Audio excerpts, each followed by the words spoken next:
అందరికీ నమస్కారం. రాష్ట్ర ఐటీ అండ్ కమ్యూనికేషన్ శాఖ మంత్రి నారా లోకేష్ గారు ఉద్యోగస్తుల్ని నిరుద్యోగులుగా చేసే ప్రక్రియ ఏమైనా చేపట్టారా అనే అనుమానం మాకైతే చాలా స్పష్టంగా కలుగుతుంది. మేము అధికారంలోకి రావంగానే ప్రభుత్వ ఉద్యోగాలు ఇస్తామని ప్రగల్భాలు పలికి అధికారంలోకి వచ్చి నేడు వారు మంత్రిగా ఉన్నటువంటి శాఖలో అనేక విభాగాల్లో ఉద్యోగస్తుల్ని తొలగించేటువంటి ఒక దుర్మార్గమైనటువంటి ప్రక్రియకి శ్రీకారం చుట్టారా అనేటువంటి అనుమానం మాకైతే చాలా స్పష్టంగా కలుగుతుంది. చాలా స్పష్టంగా కలుగుతుంది. వందల మందిని యువతని నిరుద్యోగులుగా చేసే విధంగా నారా లోకేష్ గారు ఏమైనా నిర్ణయాలు తీసుకుంటున్నారా? ముఖ్యంగా ఐటీ అండ్ కమ్యూనికేషన్స్ విభాగంలో చాలా ప్రధాన శాఖ అయినటువంటి ఎపిటా, ఏపీ ఐటీఏ, అదేవిధంగా ఐఐజిటి, శాప్నెట్, ఈ ప్రగతి అండ్ ఆర్టీజీఎస్, అదేవిధంగా ఇన్నోవేషన్ విభాగాల్ని బడ్జెట్ లేదనేటువంటి సాకుతో ఆ సంస్థల్ని టార్గెట్ చేసి వీటి వల్ల ఉపయోగం ఏమీ లేదని ఈ సంస్థల్లో పనిచేసేటువంటి ఉద్యోగస్తుల్ని ఎమ్మటే టెర్మినేట్ చెయ్యాలని, అదేవిధంగా కాంట్రాక్ట్ అవుట్సోర్సింగ్ ఉద్యోగస్తులు వెంటనే తొలగించాలని ఈ శాఖల్లో పనిచేస్తున్నటువంటి 2-3 పర్మనెంట్ ఉద్యోగస్తుల్ని వేరే శాఖలకి బదిలీ చేసి ఈ శాఖలన్నింటినీ కూడా నిర్వీర్యం చేయాలని నారా లోకేష్ గారు ఆదేశాలు ఇచ్చారని, వారి ఆదేశాల మేరకే మరి ఈ శాఖలను చూస్తున్నటువంటి ఐఏఎస్ సౌరవ్ గౌర్ గారు ఇప్పటికే ఈ ప్రక్రియ చేపట్టారంట. ఏం అలాటప్పల సంస్థలు కావు సౌరవ్ గౌర్ గారు. విభజన చట్టంలోనే 9th and 10th షెడ్యూల్లో ఉండేటువంటి సంస్థలు. వీటికి బడ్జెట్ కేటాయించాలి. వీటి వల్ల చాలా ఉపయోగాలు ఉన్నాయి. ఏపీ ఐటీఏ కానీ, ఐఐజిటి కానీ, శాప్నెట్ కానీ, ఈ ప్రగతి అండ్ ఆర్టీఎస్ కానీ, ఇన్నోవేషన్ విభాగాలను కానీ ఇవన్నీ జగన్మోహన్ రెడ్డి గారు చాలా అద్భుతంగా కొనసాగించారు. బడ్జెట్ కేటాయించారు. ఉద్యోగస్తులకి చేదోడు ఓదోడుగా అండగా నిలబడ్డారు. మీకు ఏమి ఇబ్బంది వచ్చింది? ఈ రోజున అధికారంలోకి వచ్చి 100 days ప్రోగ్రాంలో మేము అన్ని అద్భుతాలు చేస్తామని చెప్పి 100 days ప్రోగ్రాంలో ఈ సంస్థల్ని మూసివేసేటువంటి ప్రక్రియ చేపట్టారా? ఎవరన్నా అభివృద్ధికి బాటలు వేసేగా నిర్ణయాలు తీసుకుంటారు. మీరు ఈ శాఖల్లో పనిచేసేటువంటి వందలాది మంది కాంట్రాక్ట్ అండ్ అవుట్సోర్సింగ్ ఉద్యోగస్తుల్ని తీసేసి నడి రోడ్డు మీద వేసేటువంటి ప్రక్రియకి శ్రీకారం చుట్టారా?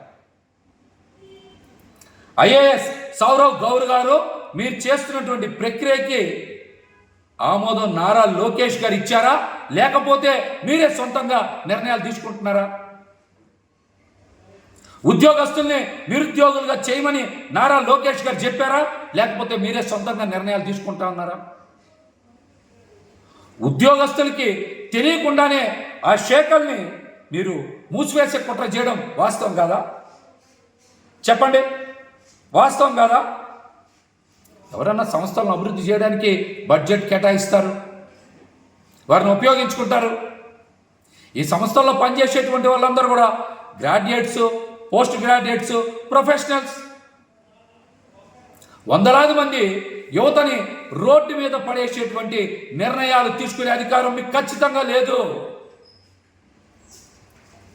ఖచ్చితంగా మీకు లేదు. వైఎస్ జగన్మోహన్ రెడ్డి గారు కాంట్రాక్ట్ అండ్ అవుట్సోర్సింగ్ ఉద్యోగస్తులందరికీ కూడా ఉద్యోగస్తులకి భద్రత కల్పించాలి, భవిష్యత్తు మీద భరోసా ఇవ్వాలని యాప్కాస్ని ఏర్పాటు చేసి ప్రతి ఒక్కరికి కూడా ఉద్యోగ భద్రత కల్పించారు. భవిష్యత్తు మీద నమ్మకం, భరోసా ఇచ్చారు. కానీ మీరేంటి ఐటీ అండ్ కమ్యూనికేషన్స్ విభాగంలో ఉండేటువంటి అనేక సంస్థల్ని మూసివేయడానికి బడ్జెట్ లేదని సాకుతో చెప్తా ఉన్నారు. అసలు బడ్జెట్ మీద మీరు ఆడిట్ చేయించాలి. ఈ శాఖలకు కేటాయించేటువంటి బడ్జెట్ మీద ప్రభుత్వ ఆడిట్ ఉండదు. సెల్ఫ్ ఆడిట్ చేస్తారు అక్కడ ఉండేటువంటి ఐఎఫ్ఎస్ అధికారులు. ఏం ఆడిట్ చేస్తూ ఉన్నారు, దేనికి ఖర్చు పెడతా ఉన్నారు, వాటి వచ్చేటువంటి వల్ల ఫలితాలు ఏంటి, ప్రయోజనాలు ఏంటని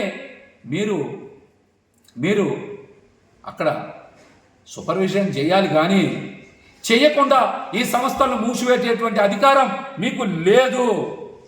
మీకు లేదు. నారా లోకేష్ గారికి కూడా ఒకటే తెలియజేస్తున్నాం, మీకు అధికారం ఇచ్చింది మంచి చేస్తారు. ఇలాగా యువతని ముంచి రోడ్డు మీద పడేసేటువంటి నిర్ణయాలు తీసుకుంటారని కాదని కూడా ఈ సందర్భంగా తెలియజేస్తున్నాం. మరొక ముఖ్యమైన విషయం, కాంట్రాక్ట్ అండ్ అవుట్సోర్సింగ్ విధానాన్ని ప్రవేశపెట్టిందే చంద్రబాబు నాయుడు గారు. శాశ్వత ప్రాతిపదికన ఉద్యోగాలు ఇవ్వకూడదని,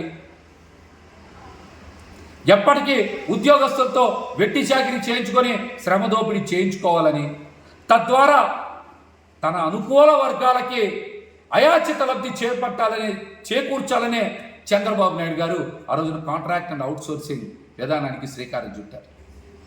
అందుకు భిన్నంగా జగన్మోహన్ రెడ్డి గారు ఎప్పుడు పడితే అప్పుడు తొలగించే విధానం ఉండకూడదు, వారందరికీ కూడా భవిష్యత్తు మీద మంచి భద్రత ఇవ్వాలి, వారందరూ కూడా బాగా పనిచేయాలి అని ఒక కట్టుదిట్టమైనటువంటి భద్రతాపరమైనటువంటి చర్యలు తీసుకున్నారు. యాప్కాస్ట్ని ఏర్పాటు చేశారు. వారి జీతాలు కూడా శ్రమ దోపిడీ లేకుండా 18,000 ఇచ్చేటువంటి ఒక గొప్ప నిర్ణయాన్ని తీసుకుంది జగన్మోహన్ రెడ్డి గారు. కానీ చంద్రబాబు నాయుడు గారు ఈ కాంట్రాక్ట్ అండ్ అవుట్సోర్సింగ్ విధానాన్ని పెట్టి వారి అనుకూల వర్గానికి అయాచిత లబ్ధి చేకూర్చే విధానమేమో చంద్రబాబు గారు, మరి ఆ కాంట్రాక్ట్ అవుట్సోర్సింగ్ విధానంలో పనిచేసేటువంటి యువతకి భద్రతా భరోసా కల్పించేలాగా జగన్మోహన్ రెడ్డి గారు నిర్ణయాలు తీసుకున్నారు.